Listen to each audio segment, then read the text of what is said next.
Bom dia, queridos irmãos e irmãs. A paz do Senhor a todos.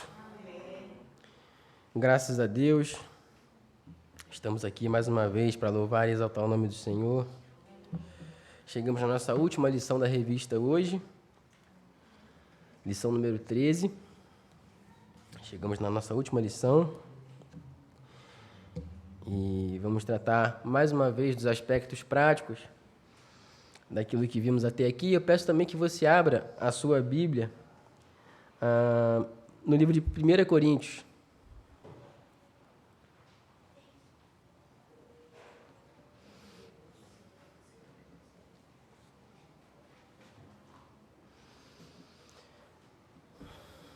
Primeira Coríntios, carta de Paulo aos Coríntios. Vamos ler apenas um versículo que se encontra no capítulo 10, no verso 31, versículo muitíssimo conhecido de todos nós, mas que vamos relembrar aqui essa manhã. 1 Coríntios 10, 31. Amém? Todos acharam? Diz assim o verso 31. Portanto, se vocês comem ou bebem, ou fazem qualquer outra coisa, façam tudo para a glória de Deus. Vamos ler juntos de novo esse versículo? Portanto, se vocês comem ou bebem, ou fazem qualquer outra coisa, façam tudo para a glória de Deus. Amém. Irmãos, hoje é um dia muito importante. Hoje é um dia, né, em que o nosso futuro pode ser decidido. É um dia onde a nossa vida pode ser mudada. E isso não tem a ver com eleições, tem a ver com o fato de que hoje é o dia do Senhor. E, irmãos, a nossa única segurança, a nossa única certeza de felicidade e contentamento é uma vida com Deus. E a gente vai falar um pouco sobre isso hoje. Sobre como como deve ser a nossa vida prática com o Senhor. E quando nós começamos a viver dessa forma, uma vida prática com Deus, assim como Paulo orienta aos Coríntios, quando a gente vive uma vida para a glória de Deus, as demais coisas, irmãos, elas passam a ser apenas uma consequência do mundo em que vivemos. Porque a gente percebe que o mais importante é que o nome de Deus seja glorificado através das nossas vidas. Então, não importa muito, né, para o cristão, ou não deveria importar tanto para o cristão, o que acontece fora do âmbito da vida dele com Deus, porque a segurança dele está em Deus. Então, ainda que tudo vá mal, ele tem a certeza de que, no fim das contas, ele pertence ao Senhor e, ainda que a morte chegue até ele, ele pertence ao Senhor e estará com o Senhor para sempre. Então, na última lição, a gente aprendeu um pouco sobre essa vida prática do cristão na igreja, na comunidade de fé. E hoje a gente vai perceber que não adianta a gente ter uma vida zelosa com o reino de Deus na igreja se essa vida não for refletida no nosso dia a dia, se a gente não viver isso no nosso dia a dia. Porque a igreja, irmãos, ela é a culminância da nossa vida de fé particular. Como a gente aprendeu aqui na última lição, o que nós fazemos na igreja reflete quem nós somos em casa, a nossa relação com Deus. Então, se na igreja eu não tenho disposição para trabalhar na obra do Senhor, isso significa que provavelmente em casa eu também não tenho essa disposição. Se na igreja eu não me dedico a orar pelo próximo, a adorar o Senhor com as minhas mãos estendidas, a oferecer o meu melhor para Deus, isso provavelmente significa que em casa isso também não acontece. Então é muito importante que, além desse zelo pelo culto, pelo dia do Senhor, haja esse zelo pela vida íntima com Deus. E é um pouco sobre isso que nós vamos falar aqui hoje, vivendo para a glória de Deus em tudo que fizermos. Vamos orar. Senhor, graças te damos por mais essa oportunidade. Te louvamos, Senhor, porque hoje é o dia do Senhor. A ti pertence, Senhor, nossas vidas, a ti pertence, Senhor, a nossa confiança, a ti pertence, Senhor, o nosso louvor, a nossa glória, porque só o Senhor é digno de ser adorado. Estamos aqui, Senhor, para aprender a como te servir melhor, a como, Deus, ser servos, Senhor, que te adoram de fato e que vivem, Senhor, uma vida para a glória do teu nome. Ensina-nos, Senhor, nessa manhã, capacita-nos e nos oriente, Senhor, para que possamos sair daqui fortalecidos, Pai, na tua palavra e dispostos, Senhor, a viver uma vida de maior intimidade contigo. Em nome de Jesus, amém. Muito bem. Tá escuro aqui, mas acho que é só impressão. Já entrando na apostila, então, diz assim a revista: na última lição, começamos a abordar os aspectos da teologia prática vivenciada pelo pentecostal reformado. A ênfase ao culto público e as suas repercussões na vida do cristão individualmente e na vida da igreja coletivamente foram abordados e discutidos. Nessa lição, complementamos o assunto abordando outros aspectos, como a oração, o culto familiar e o evangelismo, ou missões. Então, como eu já disse, na última lição falamos sobre a teologia prática daquilo que a gente aprendeu até aqui, na vida de igreja, na comunhão dos irmãos, e hoje a gente vai ver como isso se desenvolve dentro de casa, na nossa vida pessoal, na nossa vida familiar e na nossa vida com o próximo. E aí, de início, a gente já tem duas perguntas que a gente pode aqui juntos tentar responder. E a primeira pergunta é: quais são as consequências de defender uma teoria? Quais são as consequências de defender uma teoria sem a sua consequente prática? Quem gostaria de responder? Quais são as consequências de defender uma teoria sem a sua consequente prática?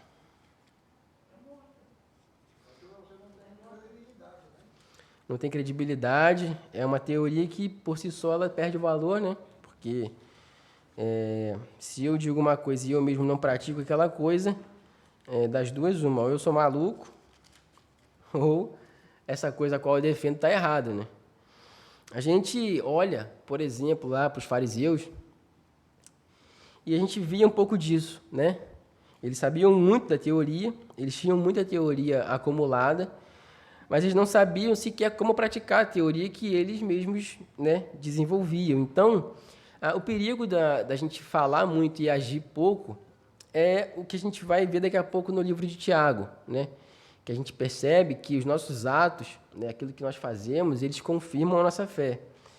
Então, se eu professo uma teologia, se eu digo que acredito em alguma coisa e eu não vivo isso e eu não pratico isso, isso perde o valor, Como o Omar falou aqui, a gente perde credibilidade e não só isso, a gente se engana, Em outro momento, a palavra de Deus vai dizer que você saber a verdade e não praticar seria melhor que você não soubesse, que você não conhecesse. Então, quando nós aprendemos a teoria, quando nós retemos esse conhecimento, quando não praticamos, nós caímos num estado de pior situação do que aqueles que sequer conhecem. Então, para que a gente possa gerar frutos, porque Cristo nos ensina isso, que a árvore a gente conhece pelos frutos, a gente precisa praticar aquilo que nós acreditamos. Ficou claro isso? E a segunda pergunta vai exigir de nós uma leitura, que está em Tiago, a carta de Tiago. Peço que você abra a sua Bíblia, por favor, do verso 14 ao 26.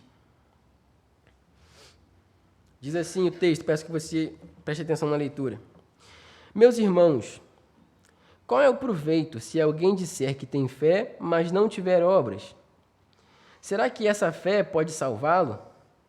Se um irmão ou uma irmã estiverem com falta de roupa e necessitando do alimento diário, e um de vocês lhe disser, vão em paz, tratem de se aquecer e de se alimentar bem, mas não lhes dão o necessário para o corpo, qual é o proveito disso?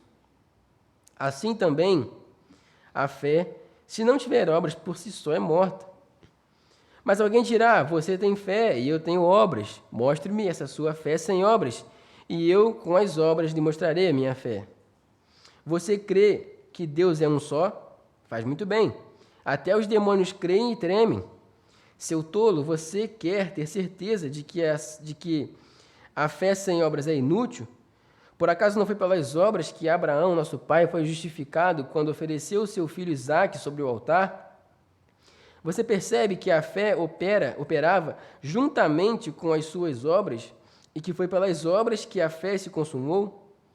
E se cumpriu a escritura que diz: Abraão creu em Deus e isso lhe foi atribuído por justiça. E ele foi chamado amigo de Deus. Assim, vocês percebem que uma pessoa é justificada pelas obras e não somente pela fé. De igual modo, será que não foi também pelas obras que a prostituta Raabe foi justificada quando acolheu os emissários e os fez partir por outro caminho? Porque assim como o corpo sem espírito está morto, assim também a fé sem obras é morta. Um texto muito conhecido, né? E que de primeira leitura nos parece que há uma contradição entre o que Tiago diz e o que Paulo diz. Paulo vai dizer, né, aos Romanos e aos Gálatas, que a justificação se dá somente pela fé. E Tiago vai dizer que a justificação se dá também por obras. E a gente cai aqui no perigo de achar que a Bíblia se contradiz. Mas existem duas coisas que devem ser consideradas. Primeiro, o público-alvo era diferente. Paulo estava falando para um determinado público e Tiago estava falando para outro público. E a segunda coisa que nós temos que considerar e analisar é que se a gente fizer uma leitura correta da Escritura, a gente vai perceber que esses textos não se contradizem, mas eles se completam. Porque a grande questão é, irmãos, que, como nós vimos na pergunta anterior, como que a minha fé ela se revela no aspecto visível? Através de obras, né? Sim, porque a fé, o dom de crer, ele não é uma coisa visível, né? Se você anda na rua, num ambiente onde você não conhece ninguém, você não consegue ali identificar quem tem fé e quem não tem. Lógico que a pessoa pode estar usando uma camisa que representa algum tipo de fé e etc. Apesar de que isso também não significa muita coisa, mas, de modo geral, a gente não consegue observar na pessoa, no aspecto físico dela, se ela tem fé ou não. O que vai demonstrar a fé dessa pessoa e aquilo que ela acredita de fato é aquilo que ela pratica. Então, o que Tiago está falando aqui é justamente isso. O que te justifica é a fé, mas o que vai confirmar essa fé são as obras, né? O que justificou Abraão? Foi a fé dele, a fé de que Deus iria prover um cordeiro. Mas como essa fé dele se consumou? Através do ato, através da obra, né? Do fato dele carregar o seu filho até o local do sacrifício. Então, a fé e as obras, elas andam juntas. Elas não são uma coisa separada. Ou você é justificado pelas obras ou pela fé, né? Ou assim, né? Então quer dizer que se eu fizer coisas boas, mesmo sem acreditar muito, significa que... Não, as duas coisas precisam caminhar juntas, né? Como aqui a pergunta diz, há a necessidade de ter um equilíbrio entre aquilo que eu digo e aquilo que eu faço. Como já citei aqui, Cristo fala em outro momento que a árvore você conhece pelos frutos, né? Então, se eu digo que sou uma árvore boa e meu fruto é um fruto mau, alguma coisa está errada. Então, a prática é tão importante quanto a fé. Se eu digo que creio, eu preciso viver aquilo que digo que creio. Se nós abrimos aqui a palavra de Deus também na carta aos Efésios,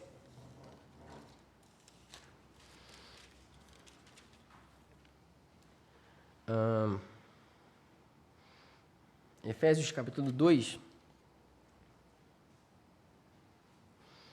diz assim, a partir do verso 8: Porque pela graça vocês são salvos, mediante a fé. Isso não vem de vocês, é dom de Deus. Não de obras, para que ninguém se glorie, pois somos feitura dele, criados em Cristo para as boas obras, as quais Deus de antemão preparou para que andássemos nelas. Esse texto aqui deixa isso muito claro. Não somos salvos pelas obras, mas para as boas obras. Isso é, as minhas obras não me justificam, mas se eu sou justificado, eu vou praticar boas obras. Ficou claro isso? Dá para entender bem? Então, não somos justificados pelo que fazemos, mas se somos justificados, fazemos aquilo que a palavra de Deus nos orienta. Ficou claro? Não? Mais ou menos? Tá, então vamos lá. A gente vai ver aqui em todo o Novo Testamento, né, principalmente, que a partir do ministério de Cristo, isso ficou muito claro, né? Cristo, ele não apenas exigia que as pessoas crescem nele, mas que elas praticassem aquilo que a palavra de Deus diz. Por isso que uma das maiores críticas de Cristo aos fariseus era essa, porque eles não compreendiam o que a palavra de Deus diz de fato. Eles não praticavam aquilo que a palavra de Deus exigia que eles praticassem de fato, né? Então, assim, se fosse só a fé, né, ou só o conhecimento da palavra de Deus que justificasse, talvez o comportamento de Jesus com os fariseus seria outro.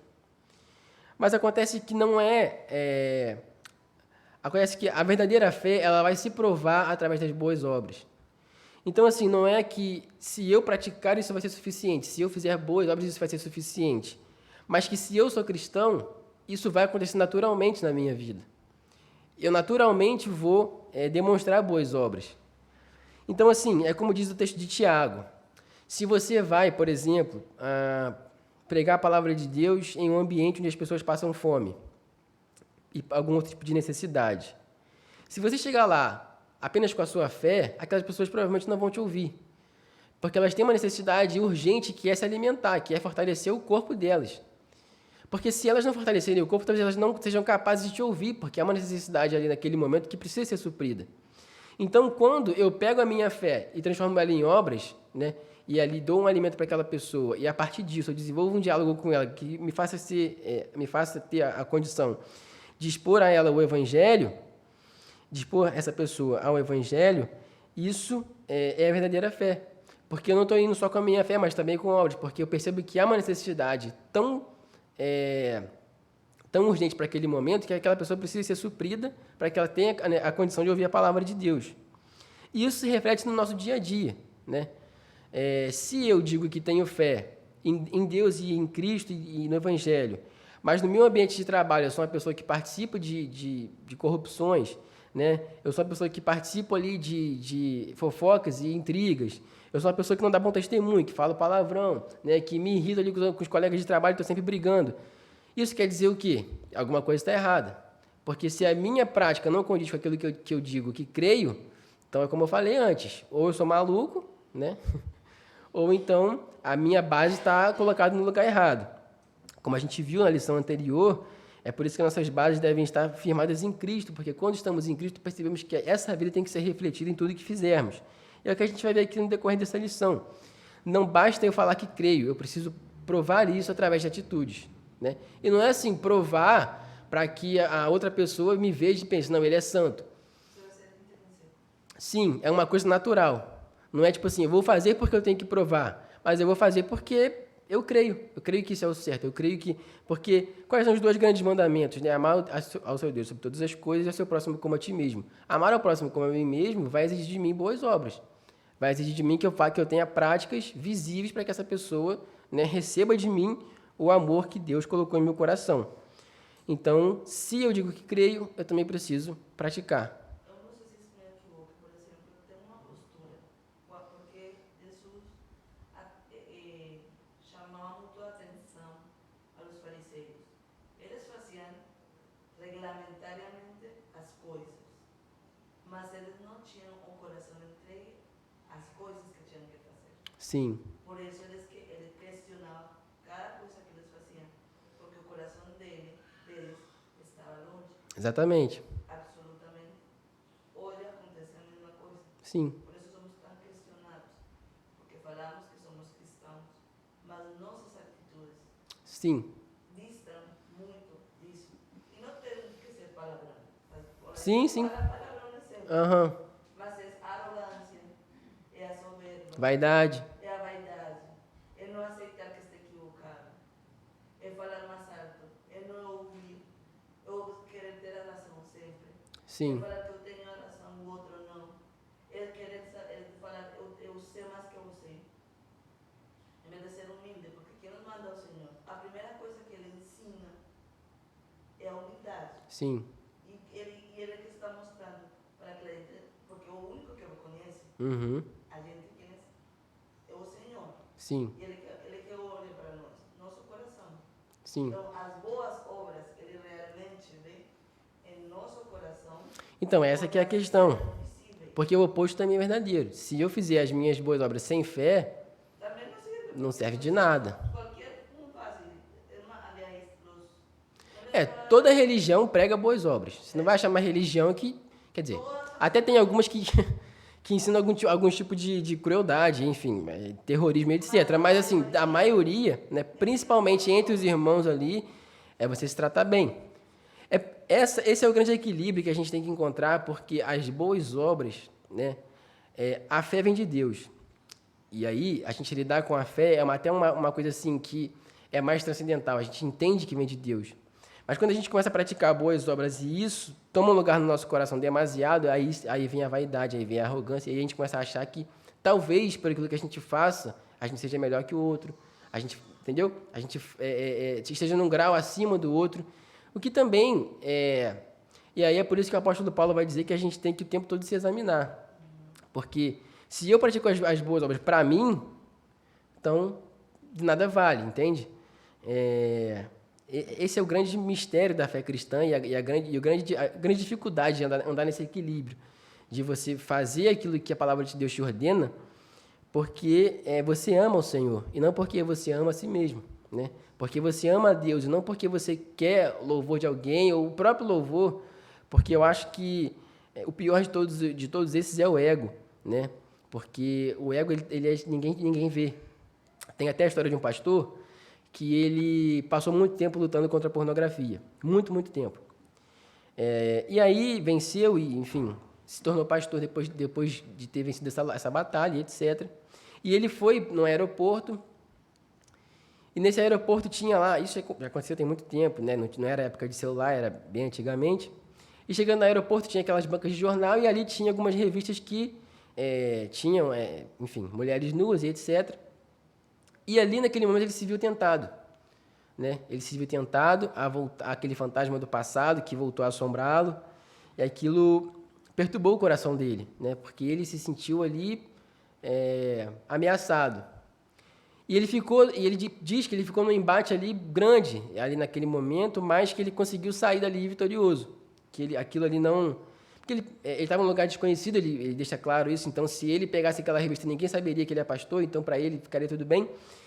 E ele ficou naquele embate, mas ele conseguiu vencer e ele foi embora. E chegando no avião, né, ele conseguiu, passou, sentou no avião, ele se sentiu bem com aquilo, né? Ele falou, caramba, consegui vencer. E de repente ele começou a pensar, mas quantos pastores que passaram por ali não conseguiram? Então você percebe a linha tênue que separa a arrogância e o ego da coisa certa a se fazer? Ele fez o certo. Mas o pensamento dele, quando ele começou a questionar se outras pessoas não caíram, fez ele se sentir maior que os outros. E aí veio a questão do ego. Então é difícil, não é uma tarefa fácil, né? Porque a nossa carne, ela quer o tempo todo louvor para ela, né? Então, você andar nesse equilíbrio de praticar as boas obras porque você ama o Senhor e não porque você ama a si mesmo, não é uma tarefa fácil, mas é por isso que a gente depende do Espírito Santo que nos convence de que todos os dias, se não for pelo convencimento dele, a gente vai se entregar porque é mal. E só fazemos o que é bom porque o Espírito Santo age em nós, né? Alguém quer falar mais alguma coisa nesse ponto? Ficou mais alguma dúvida?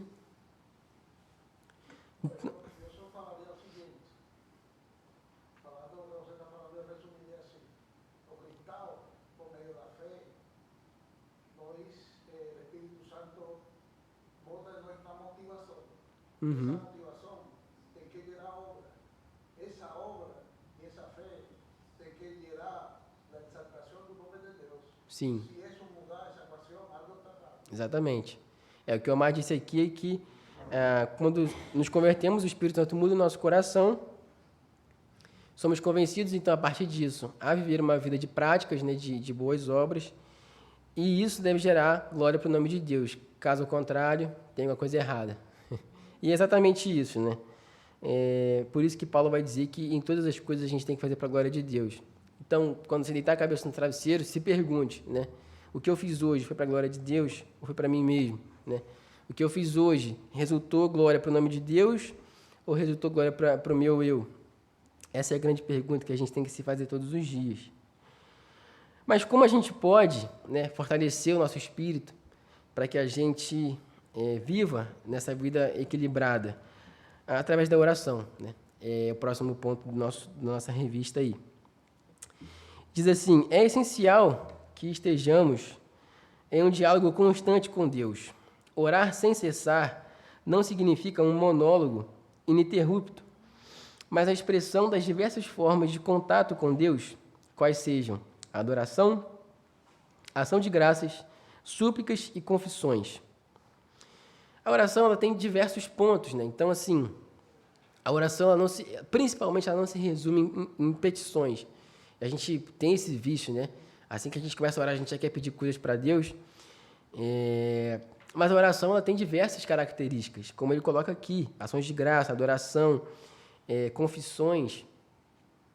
E a gente percebe que a oração, existe uma parte, né? Uma parte não, mas existe um ato da oração que ela deve acontecer, né, com um momento reservado, que é o que Cristo nos ensina lá no Evangelho de Mateus, capítulo 6, onde a gente tem que entrar no nosso quarto, fechar nossa porta e orar ao nosso Pai que está em secreto. Mas a vida de oração ela pode acontecer no dia a dia, no cotidiano, né? Quando você está no carro indo para o trabalho, quando você está caminhando na rua, quando você está no seu ambiente de trabalho ali sozinho, você pode orar ao Senhor, mesmo que seja em pensamento, mesmo que seja em palavras, né, baixas, porque Deus está em todo lugar, né?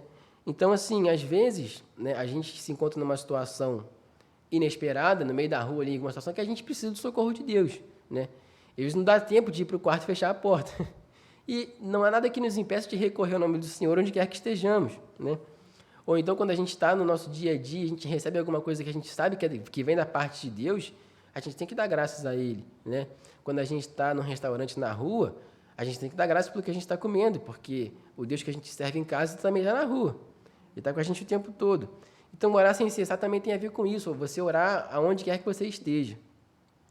A vida de oração constante nos torna mais sensíveis ao Espírito Santo, de forma que aprendemos a ouvi-lo de forma mais satisfatória. E não só isso, eu diria que não só isso, mas a vida de oração constante, ela nos fortalece na luta contra o pecado, né? Quando a gente está em constante contato com o Senhor, através de uma vida de oração, a gente se sente mais forte nesse embate que é tão difícil e que às vezes ganha muita força no nosso interior por essa falta de comunhão com Deus, por essa falta de contato com o Senhor. Então a vida de oração, além de tudo, ela também nos fortalece na luta contra o pecado. Para tanto, cada dia deve incluir um tempo para a leitura das Escrituras, pois nela Deus nos fala mais claramente. E ler a Bíblia é uma forma de renovar a mente, né?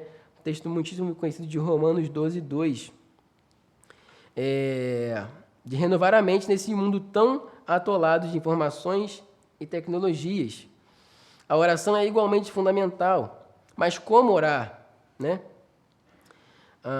Essa foi a pergunta que os discípulos fizeram para Jesus, e a resposta de Jesus foi uma escola de oração, o Pai Nosso. E a nossa dificuldade de orar, irmãos, principalmente nos dias de hoje, ela resulta de um mundo muito cheio de distrações, né? A geração que vem agora, né, que está aí na casa dos 9 até os 13, 14 anos mais ou menos, já é uma geração que pela primeira vez nasceu com o QI mais baixo do que os seus pais. Isso é extremamente preocupante. E por que isso aconteceu, né? A gente vive num mundo muito cheio de distrações e distrações que são prejudiciais para a mente humana. A gente tem a chamada geração TikTok, né? Não sei quantos conhece TikTok aqui, mas para quem não conhece, é um aplicativo de vídeos curtos. E hoje é muito difícil você parar para assistir um vídeo que tenha 40 minutos, né? E se dedicar àquele vídeo, né? Ficar ali assistindo. Porque a gente aprendeu aquela coisa rápida e passa e assiste aqueles 15 segundos, depois passa a assistir outro. É aquela coisa frenética. A Netflix registrou no ano passado o maior número de pessoas que assistiu o filme numa velocidade maior. Eu não sabia nem que tinha como fazer isso, mas você aumenta a velocidade do vídeo para o filme passar mais rápido. Olha que coisa absurda, né?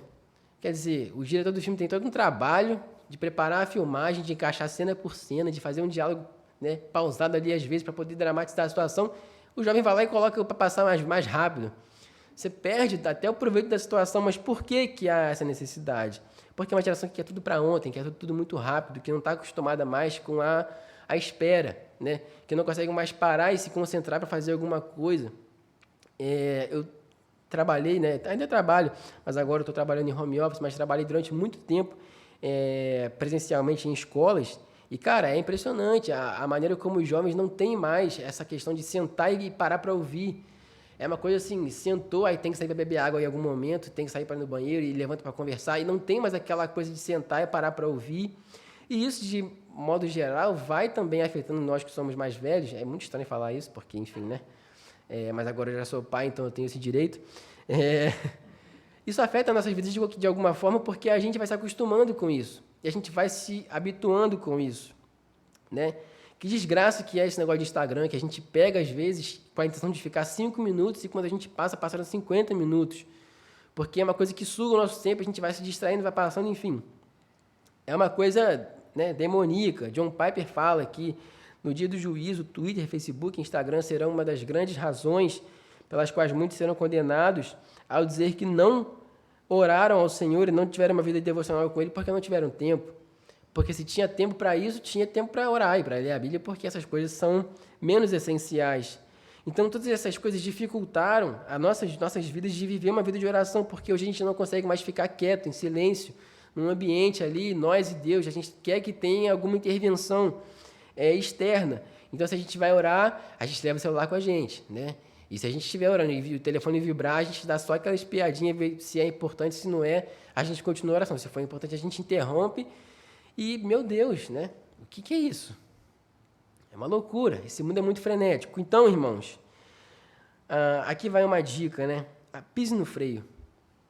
Deixe o telefone de lado.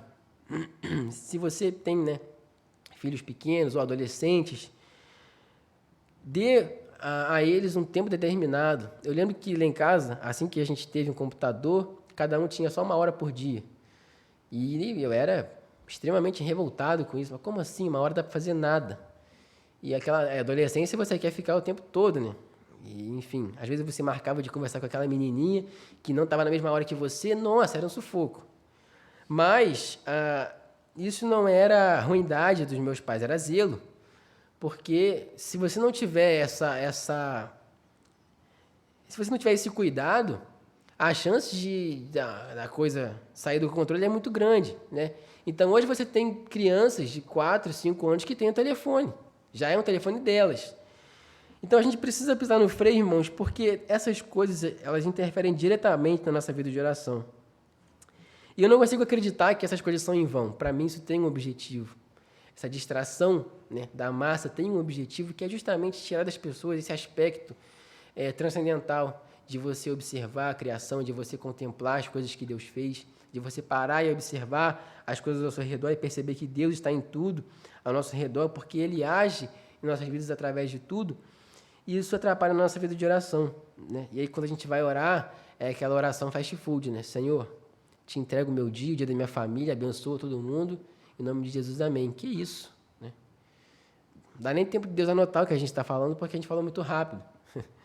Então, pare um pouco, né? Dê um tempo aí do seu dia.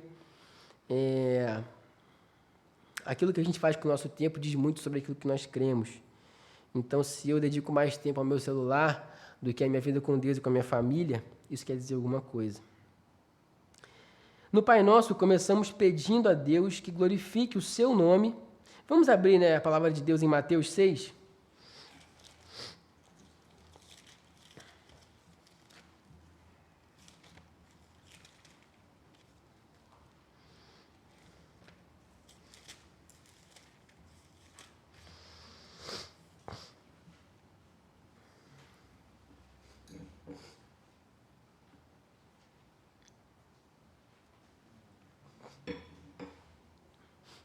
Mateus 6, a partir do verso 9. Portanto, orem assim: Pai nosso que estás nos céus, santificado seja o teu nome. Venha o teu reino, e seja feita a tua vontade, assim na terra como no céu. O pão nosso de cada dia nos dá hoje, e perdoa as nossas dívidas, assim como nós também perdoamos aos nossos devedores. Não nos deixes cair em tentação, mas livra-nos do mal, pois teu é o reino, o poder e a glória para sempre. Amém. Então, no Pai Nosso, nós começamos pedindo a Deus que glorifique o seu nome e faça a sua vontade na terra. É assim que começa o Pai Nosso, né? Santificado seja o teu nome, seja feita a tua vontade. E isso inclui a nossa vida, lar, igreja e país, assim como a vontade do Senhor também é feita no céu. Aqui é bem curioso isso, né? A gente estava ontem na casa da Júlia, assistindo o jogo de São Paulo, que, enfim, né?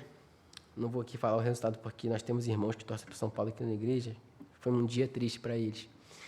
E aí eu acabei fazendo uma brincadeira lá, eu perguntei de bobeira, eu falei, será que é certo os jogadores orarem pelo jogo, pedindo vitória? Porque assim, né, ambos os lados, se estiverem cristãos, vão orar pedindo vitória, então é confuso, né? Será que se tiver de cada lado tiver um cristão vai dar empate? Então, é por isso que a gente tem que orar o tempo todo para que Deus faça a vontade dele, né? Isso se encaixa também nesse período de eleições. É por isso que é muito complexo a gente orar para que candidato A ganhe ou candidato B ganhe, porque, irmãos, existem cristãos de todos os lados.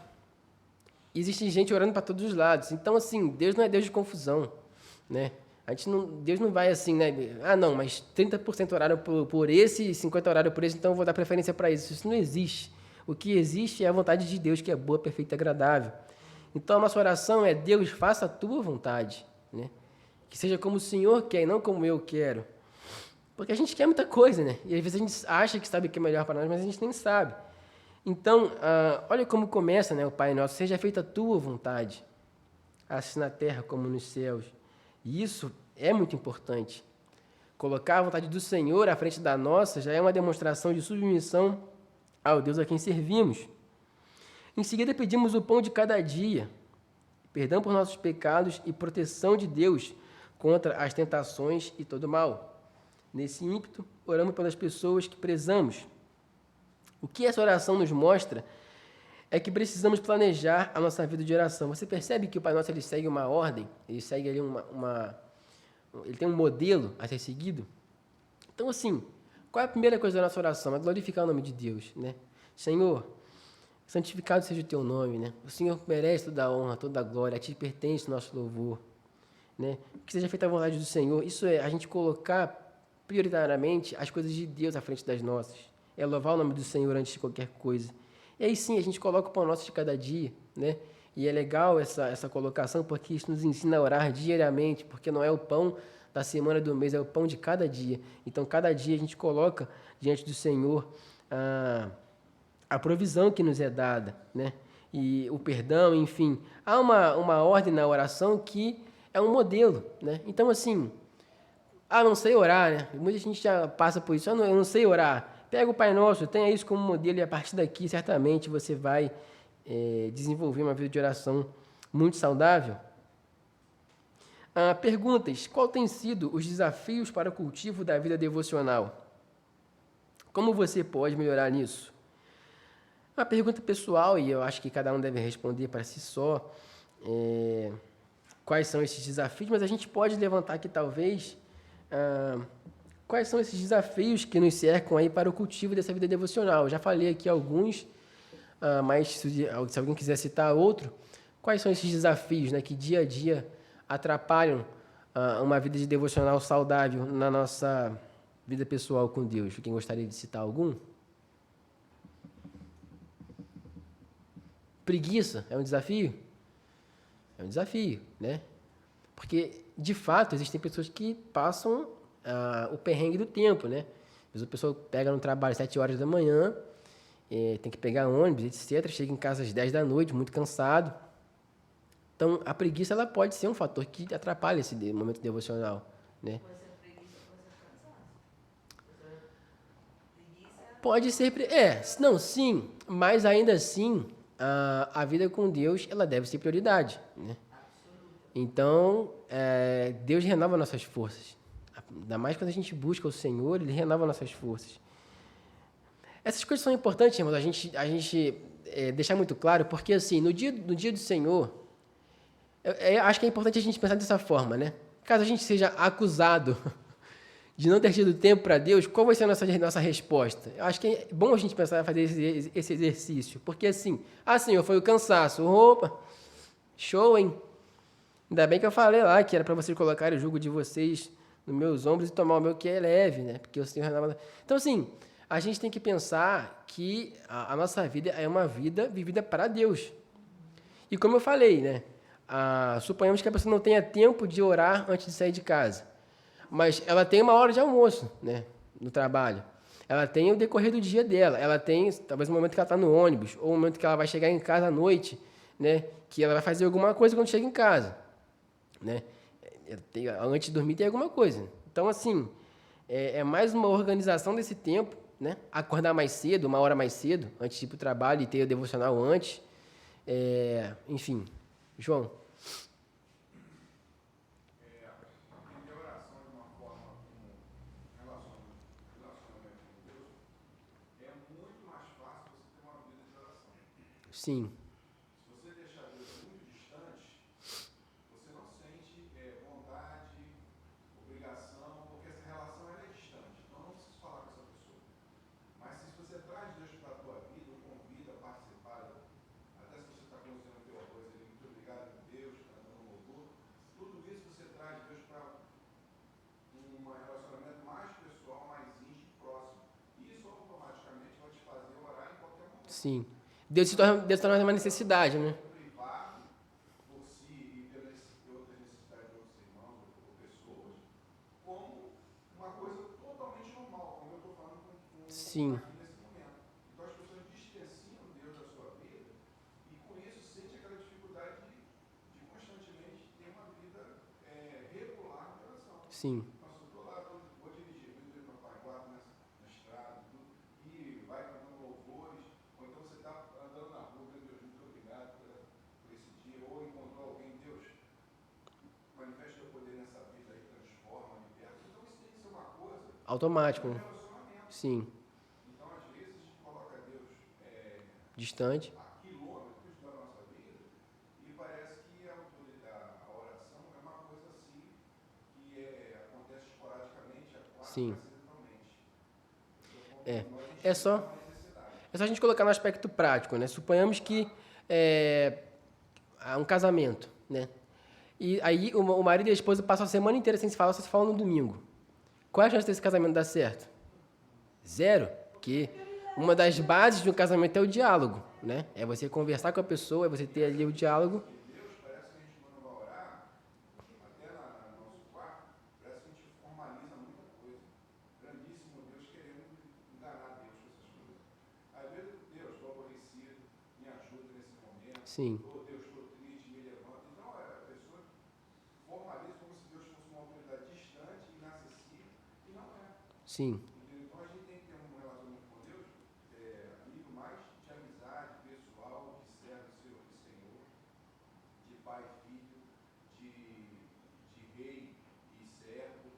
Então, se entender isso como Deus, como eu estou falando, até com o Renato aqui toda hora que a gente fala, vai ficar mais fácil. Uhum. Entender uma oração não uma coisa assim tão extraordinária que não possa fazer parte da nossa vida cotidiana. Sim.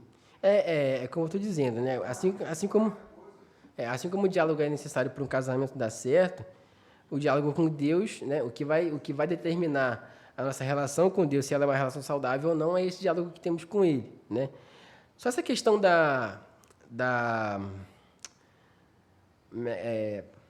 de formalizar ou não, é que há uma necessidade também de reverência ao nome do Senhor que...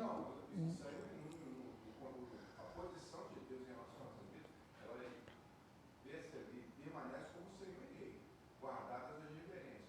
Agora, nós temos que ter isso em prática normal. Não, sim. Não, eu só estou pontuando porque é bom a gente deixar claro essas coisas, porque... porque o que a gente vê aí fora é isso, né? Existem músicas que chamam Deus de mano velho. Então, há uma necessidade também de reverência. E assim, né? Por pior que seja o nosso dia, por pior que seja o momento, se a gente pegar, né, os salmos de lamento, ou até o livro de Lamentações, o final sempre tem uma glória no nome de Deus. Senhor, olha, eu estou mal, estou aborrecido, chateado, mas glorificado seja o teu nome, porque apesar disso, está tudo sob controle aí, enfim. Eu acho que o mais importante é a gente pensar que essa relação também é uma relação para a glória de Deus. Como o João Luiz falou, é uma coisa que deve ser natural, né? É um diálogo que deve fluir naturalmente, a gente tem que trazer Deus para perto, para que não se crie essa distância que nos faça ter Deus como se fosse uma autoridade terrena, porque aqui no nosso mundo terreno que é assim, né? Se a gente quiser falar com o presidente, por exemplo, é extremamente difícil. Mas Deus não é assim. Deus está perto de nós, dentro do nosso quarto, enfim, no nosso cotidiano. Então, é importante que a gente tenha essa compreensão. E a segunda pergunta é: que lição da escola de oração do Pai Nosso é mais difícil de ser aplicada? Por quê? Bom, eu acho que perdoa nossas dívidas, assim como perdoamos a quem nos tem ofendido. Clássica, que se você fala isso e você não tem perdoado, aí fica ruim pro seu lado. Então, enfim, eu acho que cada um sabe onde seu calo aperta. Mas, assim, né, do aspecto geral, eu acho que a gente pode dizer que o mais difícil de ser aplicado é esse, né? A gente colocar essa questão do perdão e de Deus, assim como nós perdoamos os nossos devedores, porque a gente tem que perdoar, né? E aí a gente tem que dar esse primeiro passo. Cremos ainda que a oração move montanhas, mas que mais do que apenas edificação pessoal, cremos que Deus age em nossos dias. Oramos por enfermos, por governos, por um avivamento, crendo que Ele pode fazer todas as coisas de acordo com a sua perfeita e agradável vontade. A boa teologia sem piedade é como um vale de ossos secos, todos em seu devido lugar, mas sem vida. E é importante que a gente ore com fé, né? Crendo que de fato Deus pode fazer. A gente olha para os feitos que Deus fez em sua palavra, e às vezes a gente acha que esse Deus aqui é um Deus diferente daquele que a gente serve hoje, mas é o mesmo Deus, né? Então, Deus opera milagres ainda hoje. Já testemunhamos aqui na nossa igreja diversos milagres que Deus operou em diversas pessoas, e nós clamamos, nós oramos, nós colocamos diante de Deus, porque a oração, ela deve ser feita com fé, né? Fé de que Deus pode fazer. Como eu já disse antes, que seja feita a vontade de Deus, mas crendo que Deus pode fazer, porque não há limitações para Deus. Ficou alguma dúvida nessa parte da oração? Tranquilo? Vamos dar seguimento, então. O culto familiar. Para muitos evangélicos, a vida espiritual concentra-se em sua expressão no culto público, aos domingos e, quando muito, no encontro no meio de semana. A gente falou bastante sobre isso na semana passada, né? Sobre o culto público, sobre como muitas pessoas limitam a sua vida com Deus nesse momento. Para alguns outros, há ainda uma vida devocional individual. A pessoa, ela vem para a igreja e ela tem uma vida devocional individual. No entanto, muitas famílias têm perdido a maravilhosa oportunidade de expressar a sua espiritualidade no contexto dos cultos familiares. Então, assim, veja que aqui a gente está seguindo uma ordem. Primeiro a gente falou sobre a vida cristã na igreja, que é a vida cristã, né, como corpo de Cristo. E depois a gente falou da vida individual, que é a oração pessoal de cada um de nós. E agora é como isso se aplica dentro de casa no contexto mais amplo. Não só a nossa vida devocional, mas também a nossa vida com a nossa família, com nossos familiares, com aqueles que nos cercam. E é importante a gente observar isso aqui da seguinte maneira. A nossa família, ela é o que de mais importante existe para nós, né? Então, se eu hoje, agora, né, eu estou na condição de pai e marido, eu percebo o quão importante é a minha família para mim. E se eu entendo que a vida com Deus, né, e que Cristo, né, enfim, que as coisas de Deus são as coisas mais importantes desse mundo, como que eu não vou tratar disso com a minha família? Seria, no mínimo, incoerente, né? E enquanto a gente fica nessa de uma vida íntima com Deus e não se reunir, né, em família, principalmente para as famílias que têm filhos, o sistema desse mundo não está de brincadeira, não, gente. Estão o tempo todo lutando para acabar com a família, né? A gente percebe isso é muito nítido, principalmente no que diz respeito às artes, né, filmes, músicas, etc. Há uma tendência obsessiva em quebrar essa questão da família como se fosse uma coisa, como se a família fosse uma coisa ruim. Então, só para a gente exemplificar aqui, um dos filmes de maior sucesso no ano passado ou retrasado, agora eu não vou lembrar, eu acho que foi no ano retrasado, é um filme que fala sobre casamento e sobre um casamento que se desfez, né? Então, assim, eu não sei se você já percebeu isso, mas na maioria dos filmes, a pessoa que é casada, ela é infeliz, e a pessoa que é solteira, que curte a vida adoidado, é a pessoa mais feliz do grupo. Então, o casamento, na maioria dos filmes, é sempre um problema, né? É sempre um contexto de problema. Então, são as pessoas mais tristes, são as pessoas que estão sempre em crise, mas as pessoas que vivem uma vida solteira, né? Ou, enfim, que não são casadas, mas que têm uma vida ali, né? Com outra pessoa e tudo mais, são as pessoas mais felizes. Isso não é em vão. Isso tem um objetivo, que é enfraquecer aquele que é o núcleo mais importante de uma sociedade, que é a família. Então, pense da seguinte forma: se eu sou massivo em dizer que o seu pai não é autoridade na sua vida, que você pode ser rebelde, que você pode fazer o que você quiser, que você, enfim, o que você quiser você pode ser, se você quiser trocar de sexo você pode trocar, se você quiser ser um animal você pode ser, enfim, seja o que você quiser, seus pais não mandam em você. Você tira daquela pessoa a maior autoridade da vida dela, que são os pais. E quem vai ser a autoridade da vida dela? O Estado.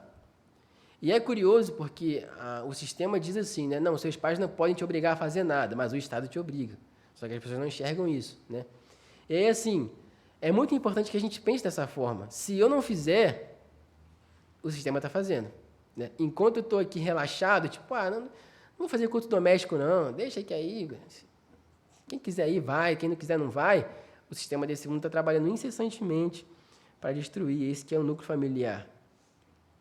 E eu queria chamar a sua atenção para um outro fato, que é o seguinte, dentro dessa questão dos filmes ainda, eu tenho observado isso, eu tenho feito algumas pesquisas em relação a isso.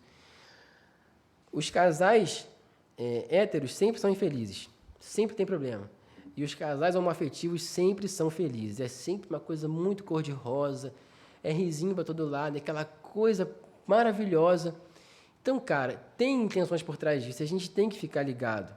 Você quer ver uma coisa? A Netflix lançou agora um documentário que fala sobre um serial killer, que ele é homossexual, e é uma história verídica, é um fato, baseado numa coisa que de fato aconteceu, e na vida real, né, no contexto real, esse rapaz também era homossexual.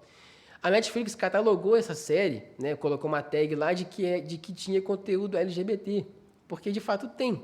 O rapaz é homossexual. Nossa, mas eles sofreram um tipo de boicote absurdo, porque o rapaz da série é um cara ruim. E eles não podem colocar um homossexual praticando uma coisa ruim, porque eles são sempre bonzinhos. Mas, de modo geral, o que a maioria não reclama? Porque se esse cara não fosse homossexual, tudo bem, aí tá tranquilo. Mas já que ele então não pode catalogar como sendo, porque essa galera não faz nada de ruim.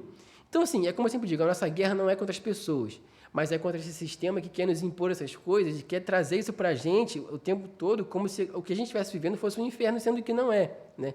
Então, esse trabalho dentro de casa, da gente ter esse cuidado com aquilo que a gente assiste, com aquilo que nossos filhos assistem, e principalmente servir a Deus em família, tem a ver com fortalecer nossa família para aquilo que esse mundo tem apresentado.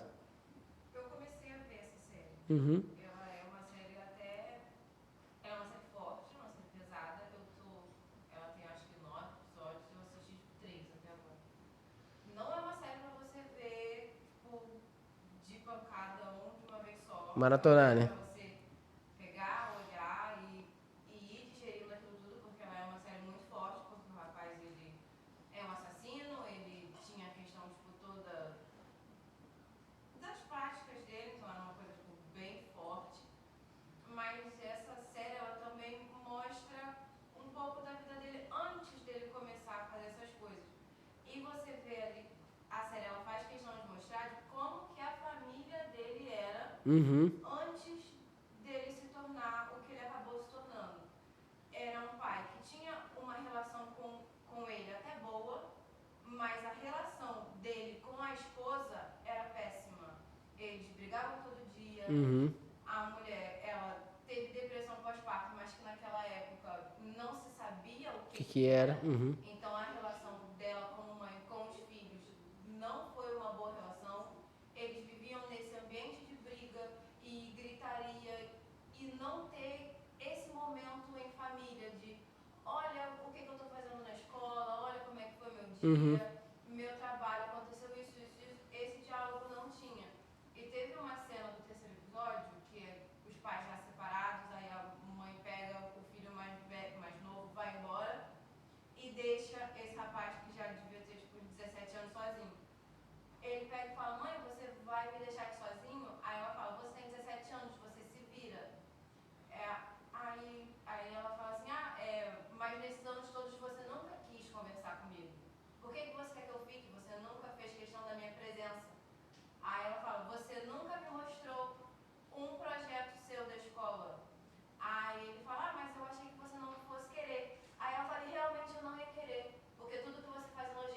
Uhum. Tipo, olha como que tinha uma história por trás. É onde a gente vê que nada acontece por acaso. Tudo tem um contexto por trás. E na maioria dos casos esse contexto ele é familiar. Uhum. Onde você tem uma estrutura que não foi feita da maneira correta, Uhum. onde não sabemos que forma se deu essa união, né, desse homem e dessa mulher, mas que foi uma união que não deu certo, por N motivos, mas que se rompeu de uma maneira brusca, onde os filhos eles não tiveram a assistência que deveria ter tido, e daí o rapaz desenvolveu N problemas psicológicos que culminaram no assassinato de mais de 15 ou... Então, mas se você parar para perceber, eles demonstram o quê? Que o problema dele não foi ele, foi a família. E assim, o contexto até pode influenciar, mas aí a gente cai num perigo de cair naquela narrativa de que o homem nasce bom e a sociedade que o corrompe. E assim, o homem, ele é corrompido por natureza, ele quer fazer o mal por natureza.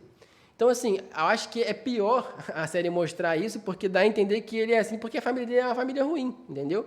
E aí, mais uma vez, qual é o discurso? A família não presta, entendeu? Essa família tradicional, pai, mãe, não presta. É isso que tornou o rapaz... E assim, eu até entendo que, de fato, existem muitas famílias que são famílias problemáticas e que podem interferir no desenvolvimento da criança. Então, aí também vai de quem tá vendo, porque aí também a minha interpretação é que muitas coisas a gente tem, mas pela nossa educação a gente segura. A gente tem muita vontade de Uhum. fazer muitas coisas, mas porque muitas vezes nosso pai e nossa mãe falou, olha, isso aqui não é legal você fazer. Quando você tem aquela oportunidade, a vozinha vem da sua mãe falando, do seu pai falando, tipo, ó, isso aqui não é legal, isso aqui vai prejudicar alguém, e você trava. Então, mas aí que tá, os meios não podem justificar os fins, né? Eu acho que, assim, em contrapartida, eu conheço muitas pessoas, muitas histórias de pessoas que cresceram no lar péssimo e que são pessoas extremamente, né, boas, de bom coração, de boa índole. Então, assim, mais uma vez, eu acho que o objetivo aí é você mostrar a família como sendo um vilão, entendeu? Como sendo um problema. E a família, ela pode ser problemática, mas ela, por si só, não é um problema. O problema está dentro de cada um de nós e que precisa ser combatido. É por isso que a gente está falando aqui sobre o culto doméstico. Não é porque eu acho que o meu filho é bonzinho e eu tenho que cultivar essa bondade no coração dele para que ele não se corrompa. Pelo contrário, é porque eu sei o potencial terrível que tem dentro dele, né? No meu filho não, porque ele é muito fofinho. Mas, brincadeiras à parte, eu sei o potencial terrível que existe dentro de cada ser humano e eu preciso, né? É o que a palavra de Deus nos ensina, né? Cria teu filho no caminho que ele deve andar. Eu preciso mostrar para ele que ele não pode satisfazer aquilo que está dentro dele. Então, assim, a responsabilidade não pode ser jogada para a família. Você entende? Nesse aspecto. Porque quem tomou a decisão de fazer o primeiro ato assassino foi ele. Entende? Não foi a mãe dele que pegou na mão dele e forçou ele a matar alguém. Então, assim, são essas coisas que você percebe que sempre tem a intenção de botar a família como sendo um problema, como sendo um vilão. E isso não é de hoje, isso vem acontecendo há muito tempo. É muito difícil a gente pegar um filme que tem um conteúdo onde existe uma família, né, que a gente chama de tradicional, eu nem gosto muito desse termo, mas enfim, que a gente chama de tradicional, que seja uma família feliz e estruturada. É muito difícil a gente ter um conteúdo que exponha isso pra gente. Na maioria das vezes, são famílias destruídas que, através disso, causam problemas, etc. E sempre naquela intenção, né? Se esse menino tivesse sido criado, né, num outro contexto, talvez se tivesse sido criado, enfim. Eu não vou falar muito para não acabar caindo em polêmicas aqui. Mas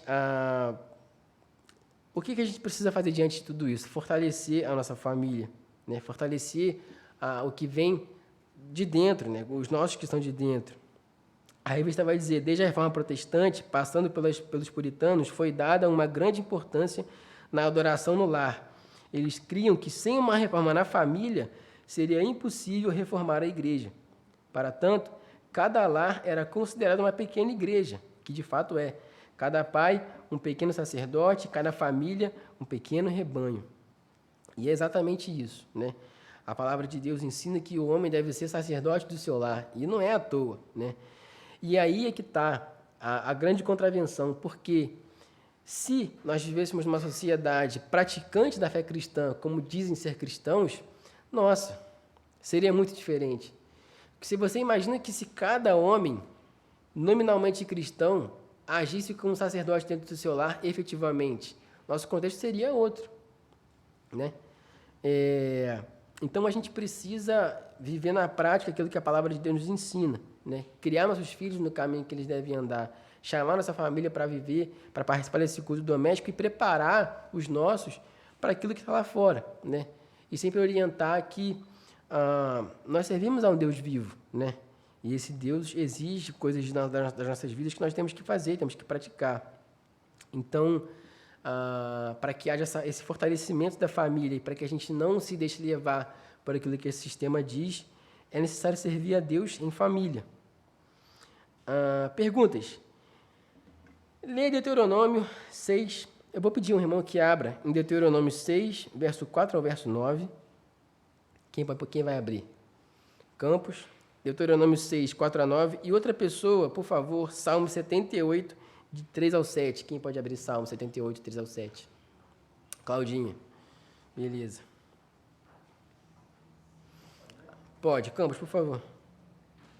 Escute, Israel, o Senhor nosso Deus é o único Senhor. Portanto, ame o Senhor, seu Deus, de todo o seu coração, de toda a sua alma e com toda a sua força. Essas palavras que hoje te ordeno estarão no seu coração. Você as inculcará a seus filhos, e delas falarás quando estiver sentado em sua casa, andando pelo caminho, e ao deitar-se, ao levantar-se. Também deve amarrá-las como sinal na sua mão, e elas lhe serão por frontal entre os olhos. E você as escreverá nos umbrais de sua casa e nas suas portas. Amém. Então, aí vai perguntar, né, a partir desse texto, que princípios extraímos sobre a importância de cultuar em família. Resumindo, esse texto nos ensina como a gente tem que valorizar a propagação da palavra de Deus dentro dos nossos lares, né?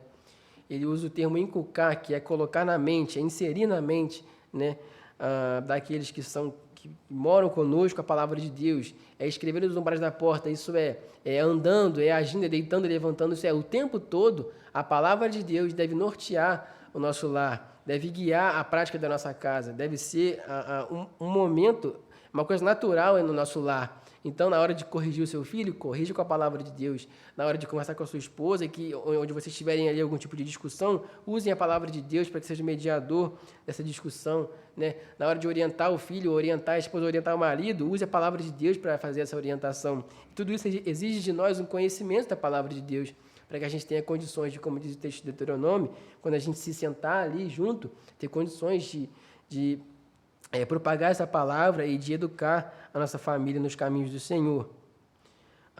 Salmo 78, por favor, Claudinha. E ouvimos e aprendemos o que os nossos pais nos contaram, não encobriremos a seus filhos, contaremos a geração vindoura, os louvores do Senhor e o seu poder, e as narrativas que fez, e as maravilhas que fez. Ele estabeleceu o testemunho em Jacó, e instituiu uma lei em Israel, e ordenou aos nossos pais que os transmitissem a seus filhos, a fim de que a nova geração os conhecesse, e os filhos que ainda hão de nascer se levantassem e, por sua vez, os contassem aos seus descendentes, para que pusessem a sua confiança em Deus e não se esquecessem dos feitos de Deus, mas lhe observassem os mandamentos. Amém. E aí vai trazer a pergunta, né? Baseado nesse texto, qual a importância de pregar o Evangelho às futuras gerações? É justamente o próprio Salmo se responde, né? Para que as próximas gerações creiam e elas saibam quem é Deus, saibam de seus feitos, saibam daquilo que Ele fez. Se a gente parar para pensar um pouco no contexto do Antigo Testamento, onde a fé era passada oralmente para todo mundo, você imagina um povo exilado, né? Numa terra estranha, sendo obrigado a fazer práticas estranhas de um outro povo, com outra cultura. Você imagina se esse povo não tivesse propagado a palavra de Deus, mesmo no exílio, né, entre os seus. Essa palavra se perderia. A fé no Deus vivo se perderia. Então, há essa necessidade de passar de geração em geração para que a próxima geração creia e a outra geração também creia e assim o nome de Deus seja glorificado em cada geração.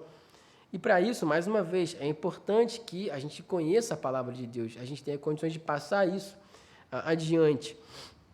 Eu não lembro se é o Tim Keller ou se é o Mark Dever que eles propõem uma dinâmica que é a seguinte: se a partir de daqui a um mês, né, ou até um pouco antes, houvesse algum tipo de guerra, enfim, onde fosse terminantemente proibida a leitura da palavra de Deus e da Bíblia, e fossem recolhidas as Bíblias e tacado fogo em tudo, quantas gerações à frente resistiriam, né, ao Evangelho? Quantas pessoas teriam condições de propagar isso para frente? Né? O quanto você tem dentro de você da palavra de Deus guardado, né, que o Salmo nos fala isso, que a gente tem que gravar a palavra de Deus no nosso coração, quanto você teria disso para passar para outras pessoas? E por mais que seja trágico pensar assim, mas é um bom exercício, né? O quanto que há dentro de nós da palavra de Deus para que a gente passe para as próximas gerações, para que elas creiam, para que o nome de Deus seja glorificado. Então, precisamos desse momento em família, precisamos servir a Deus em família. Infelizmente, nossos lares deixaram de ser centros de formação moral e espiritual, tornando-se centros de lazer e entretenimento mundanos. Gastamos mais tempo com as distrações da tecnologia do que com o investimento familiar na palavra de Deus. De acordo com Tozer, a família que não louva a Deus 7 dias por semana não o louvará um único dia na semana. A família que não louva a Deus 7 dias por semana não o louvará um único dia na semana. É forte isso, né? Então, uma família que não serve a Deus todos os dias da semana não vai fazer isso no domingo, né? Então, pense bem como você tem investido seu tempo em família, no que você tem investido seu tempo em família, né? Se o único tempo que sobra no seu dia você divide entre assistir um filme, assistir alguma coisa ou cultuar o Senhor em família, repense isso, né? Precisamos voltar nossos olhos para Deus, para que a gente não se atemorize diante daquilo que há de vir, porque, irmãos, os dias são maus, né? E, enfim, sabe lá o que pode acontecer daqui para frente, mas a gente precisa ter dentro dos nossos corações firmes a palavra do Senhor e em família servir ao Senhor, cultuar o Senhor e praticar isso, viver isso de maneira efetiva, né? Para que a gente não caia nas armadilhas desse mundo. Ficou alguma dúvida nesse tema da adoração familiar, culto familiar? Não? Então vamos para o nosso último tópico, para a gente poder encerrar. Evangelismo e missões. Então agora a gente sai dentro de casa, né? A gente já tem a nossa vida íntima fortalecida, a nossa família fortalecida, e agora a gente sai de casa para propagar o reino de Deus. Ninguém resumiu de melhor forma o imperativo evangelístico e missionário para a igreja, por meio de seus ensinos e sua prática e sua própria vida, do que o apóstolo Paulo. A gente conhece a história de Paulo, sabe o quanto ele se dedicou, né, a implantar igrejas, a propagar a palavra do Senhor. Isso levou ele a condições terríveis de prisão, enfim, de tortura. Mas ele entendia que essa era a missão da vida dele. Ele aponta a urgência desse tema em Romanos 10, 14 e 15, um texto bem conhecido, né? Como crerão se não há quem pregue? Como irão se ninguém os envia? Então, é necessário que haja esse ímpeto de ir pregar a palavra de Deus. E no capítulo seguinte, ele nos ensina que o Senhor é soberano e seus caminhos são inescrutáveis. Romanos 11, 33 a 36, também é um texto muitíssimo conhecido. A gente pode até fazer a leitura dele, que vai falar sobre a soberania de Deus, né? Quem, pois, conheceu a mente do Senhor e tal. A gente pode ler esse texto. Romanos 11. Eu vou fazer a leitura aqui para a gente poder ganhar tempo. 33 ou 36. Ó profundidade da riqueza, tanto de sabedoria como do conhecimento de Deus. Quão inexplicáveis são os seus juízos e quão insondáveis são os seus caminhos. Pois quem conheceu a mente do Senhor, ou quem foi seu conselheiro, ou quem primeiro deu alguma coisa a Deus para que isso lhe seja restituído? Porque dele, por meio dele e para ele são todas as coisas. A ele seja agora para sempre. Amém. Dessa forma, ele equilibra o tema e desfaz o estigma de que aqueles que seguem as doutrinas da graça não possuem ênfase missionária. É uma coisa bem assim, né, que acontece muito assim que a pessoa ela aprende as doutrinas da graça, que Deus salva pela graça, que é Deus quem salva, que é Deus quem convence do pecado, que é Deus quem chama a pessoa ao arrependimento, vem aquela pergunta, bom, então para que eu vou pregar, né? Por que eu vou sair pregar se é Deus quem convence, se é Ele quem vai fazer a obra de conversão? Mas aí a gente volta para o texto de Paulo, né? Como crerão se não há quem pregue, né? Então, a necessidade de que a palavra de Deus seja propagada, né? A fé vem pelo quê? Pelo ouvir a palavra de Deus. Então, é uma ordenança do próprio Cristo que a gente vá e pregue a palavra de Deus.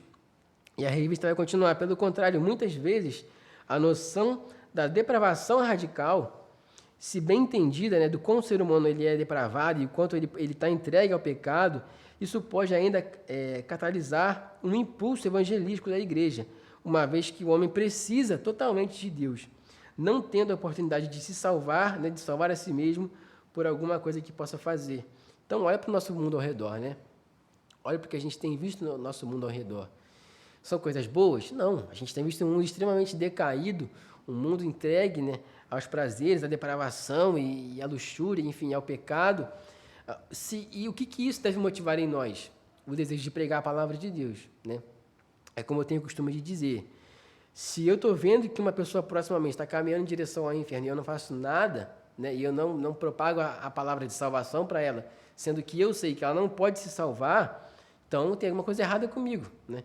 A gente deve existir dentro de cada um de nós, ao olhar para esse mundo decaído, um impulso para a propagação do Evangelho. Como John Piper resume, as missões existem porque a adoração a Deus ainda inexiste em muitos cantos da terra. Então, eu prego a palavra de Deus porque eu entendo que Deus é glorificado através da vida daqueles que se convertem. Então, se eu tenho um vizinho que não é convertido e eu percebo que ele não é convertido, a minha obrigação é pregar a palavra de Deus para ele na intenção de que através da vida dele, Deus seja glorificado.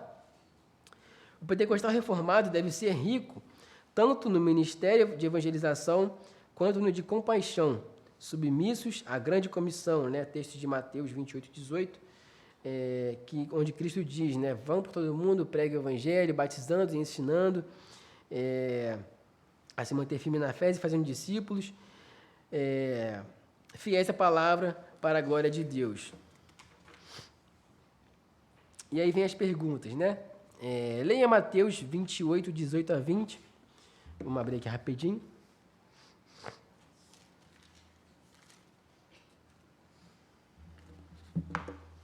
Mateus 28.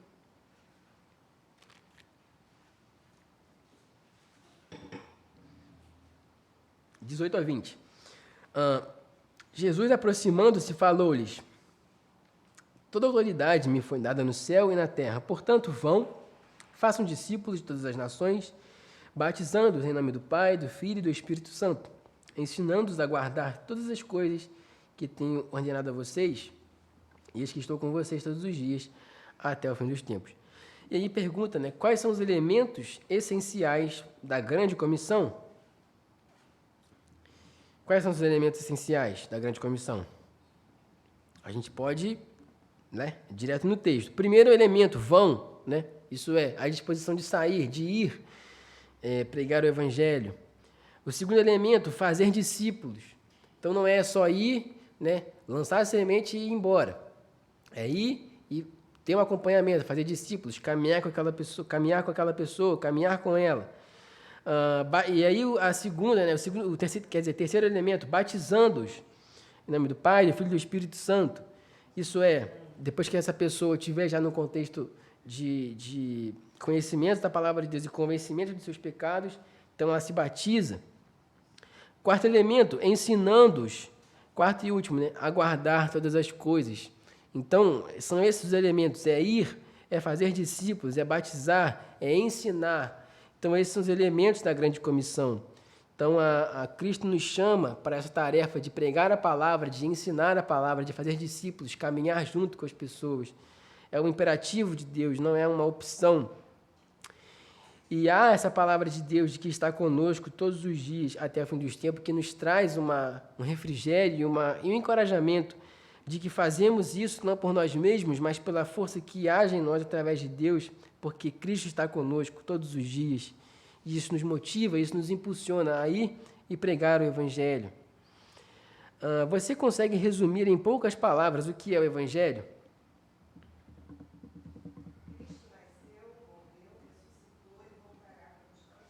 Amém. Resumiu bem, resumiu bem. Acho interessante a gente olhar, né, por o Evangelho, por aquilo que a palavra Evangelho significa, né, que é a boa notícia. E o que esse mundo mais precisa hoje em dia, irmãos? É de uma boa notícia, né? E que notícia melhor do que essa, né? De que há um Cristo que veio, que nasceu, que morreu, que ressuscitou e que voltará para buscar aqueles que são seus. Essa é a melhor notícia do mundo. Não existe notícia melhor do que essa, é por isso que se chama Evangelho. Essa é a grande boa notícia. Então, quando você acordar de manhã, né, e tiver aquele ímpeto, pô, queria tanto, né, falar alguma coisa boa para alguém, dar uma boa notícia para alguém, dê essa boa notícia, né? Essa notícia, ela é melhor do que a notícia de uma gestação, de que uma gravidez, é melhor do que a notícia de um prêmio, de que um aumento de salário, do que qualquer outra coisa, porque essa notícia aqui, ela diz respeito à eternidade, né? À vida eterna. Então, o Evangelho é isso, né? É a morte, a ressurreição de nosso Senhor Jesus Cristo, e a promessa de que Ele voltará para nos buscar, e Ele nos salva de nós mesmos e nos leva para uma vida de glorificação, uma vida de sentido, como diz o breve catecismo de Westminster, né? Para que serve o homem? Para que serve a vida do homem? Né? Para que o homem foi criado? Para glorificar a Deus para todo sempre, né? Para desfrutar da presença do Senhor. Então, essa é a boa notícia, esse é o Evangelho, né? A morte, a ressurreição de Cristo e a certeza de que Ele voltará. A Claudinha queria. É interessante falar sobre essa boa notícia, porque segundo a irmã estava falando a respeito do filme, em Gênesis ele mostra uma família em que um filho foi assassino e o outro foi escolhido por Deus. Sim. Então ali não teve um movimento, não teve nada que Justificasse. ainda teve o aviso de Deus. Tem que ser militar. Aham. Depois dessa geração dele, vem Lameque que diz, olha, matei um homem porque me feriu e um jovem porque machucou. Então essa justificativa de culpados por alguns atos que vem culpando a sociedade e a família, que cresceu muito no humanismo, né, Aham. ela é antiga, então Lameque já traz isso, né? E a gente vê que na família de Adão e Eva, né, quando o pecado entra, ele entra e ali as pessoas podem fazer as suas posições, as suas escolhas ou a obediência ou a desobediência. Sim. Então, só queria trazer essa coisa da boa notícia é Cristo. Amém. Também Gênesis. Mas a má notícia foi a desobediência e o pecado. E cada um vem carregando essa culpa. Sim. Seus atos, não adianta você ficar culpando. É o patrão, é a igreja que não consegue ter infiéis, Sim. são meus pais, é a sociedade. Não é algo que se fala pela Bíblia, não é algo que se coloca desse jeito. Assim como a salvação é individual, né? Aquilo que fazemos também vai ser nossa responsabilidade. E assim, a Bíblia tem outros modelos, né? A família de Noé, por exemplo, mesma coisa, né? E teve um filho que foi desobediente. Enfim, aí sucessivamente, a família de Jacó, né? Que teve tantos filhos e traíram um e aí o outro que era, enfim. A gente vê que, é como eu falei, né? Os meios não justificam os fins. Os fins não justificam os meios, enfim. Tanto faz. É isso. É por isso que há necessidade da propagação da boa notícia, né, irmãos? Porque só ela pode nos livrar desse fardo que é querer satisfazer a carne. Porque isso é um fardo. E é um fardo porque não tem fim. É um poço sem fim. A gente se satisfaz aqui, daqui a 5 minutos a gente está insatisfeito de novo, a gente quer outra coisa para se satisfazer e só Cristo nos satisfaz. Cristo é a boa notícia. Ficou alguma dúvida nessa parte aqui das missões? Então, a gente percebe que é um dever de todo cristão. Propagar o reino de Deus não é responsabilidade restrita dos missionários, né? Os missionários eles são um ministério específico que se dispõe para lugares mais distantes ou mais afastados, mas a grande comissão ela se estende a toda a comunidade de fé, a todo cristão. Aliás, a gente deve terceirizar a fé. Quem ensina o filho no caminho que deve andar são os Sim, exatamente. Ali ele continua a caminhada, mas começa em casa. É a mesma questão da escola, né? Quem educa a criança com os bons modos não é a professora, é a mãe e o pai, né? Bem como na igreja, né? Então, muito bem colocado aí pela Claudinha. Então, conclusão, vivemos dias sombrios e terríveis, a começar pela situação da própria igreja. Dias difíceis. Somos hoje uma sombra do que já fomos um dia. Contudo, na absoluta soberania de Deus, são nesses tempos de maior escuridão na história que a luz de Deus brilha mais forte. Como pentecostais reformados, cremos que Deus pode realizar mudanças nesse cenário. Oramos e trabalhamos para isso. Aconteça o que acontecer, a glória será sempre e toda para Ele. Amém. Tem uma frase do filme do Batman que eu gosto muito, que ele diz que a noite é sempre mais escura, um pouco antes de amanhecer. E é bem isso, né? Não importa o quão sombrios sejam os dias, a palavra do Senhor nos diz que a alegria vem pela manhã, né? E o sol da justiça, que é Cristo, há de brilhar. Então, irmãos, é muito importante a gente ter essa compreensão, né? Como eu falei, e foi bem interessante essa última lição cair justamente hoje, né, dia de eleição, porque a gente percebe, irmãos, que o que muda uma sociedade não é o presidente da República.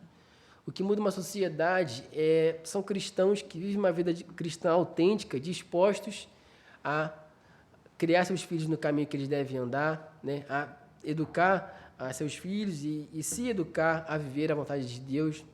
Porque, irmãos, tudo que é necessário para que uma sociedade viva bem está na palavra de Deus. Então, muito mais importante, né, do que quem senta na cadeira presidencial é quem tem tomado lugar nos nossos corações, é quem se assenta no trono que é em nossos corações. Nossa confiança não deve estar no homem, mas na pessoa de Deus, que opera tudo em todos, e é Ele quem institui a autoridade nesse mundo. Tudo está debaixo do governo e da soberania de Deus. Então, eu oro para que, óbvio, para que Deus abençoe nossa nação, para que a gente viva dias melhores, né, irmãos? Porque a gente tem vivido dias tão difíceis. E para que a gente, principalmente, eu oro para que a gente receba, não só como uma igreja, mas como nação, um avivamento da parte de Deus. Que seja algo de fato transformador, sabe? Que tire das igrejas essa adoração por político, essa veneração por pessoas, porque, irmãos, isso é maluquice. Esse foi um dos motivos que Jesus ter revirado as mesas do templo, porque o lugar que era para ser lugar de adoração virou um lugar de covil de ladrões. A igreja não é lugar de palanque político, é lugar de pregar a palavra de Deus, irmãos. Então, a minha oração é para que Deus traga um avivamento para a nossa nação, para que cada cristão que se diz ser cristão viva efetivamente como cristão, tanto na sua vida íntima, como na sua vida familiar, como na sua vida social. E assim eu creio que nós possamos ver uma transformação real em nossa nação. Mas vamos orar. Senhor, graças te damos. Obrigado, Senhor, porque a Tua palavra nos traz a responsabilidade que é te servir e pertencer, Senhor, à família de Deus. Não estamos aqui, Senhor, de brincadeira.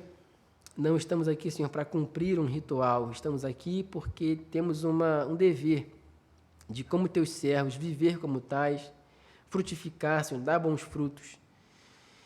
E colocamos diante de Ti, Senhor, nossas vidas, para que o Senhor nos abençoe, nos capacite a viver uma vida de oração autêntica, íntima com o Senhor, a viver, Senhor, uma vida onde pregamos a Tua palavra no nosso lar, onde, Senhor, nos levantamos nas nossas casas para falar do Teu reino, para falar do Teu amor, onde, Senhor, dentro de casa, possamos nos lembrar uns aos outros do quão maravilhoso é Te servir e do quão maravilhoso é esperar no Senhor.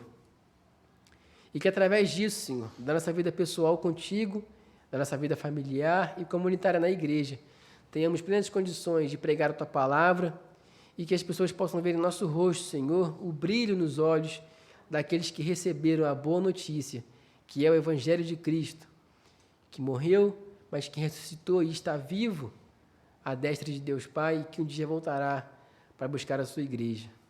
Mantenha, Senhor, viva em nós essa esperança. Abençoa, Senhor, a cada um de nós e que o Senhor possa inculcar em nossas mentes aquilo que aprendemos aqui hoje. Em nome de Jesus. Amém. Amém. Muito bem.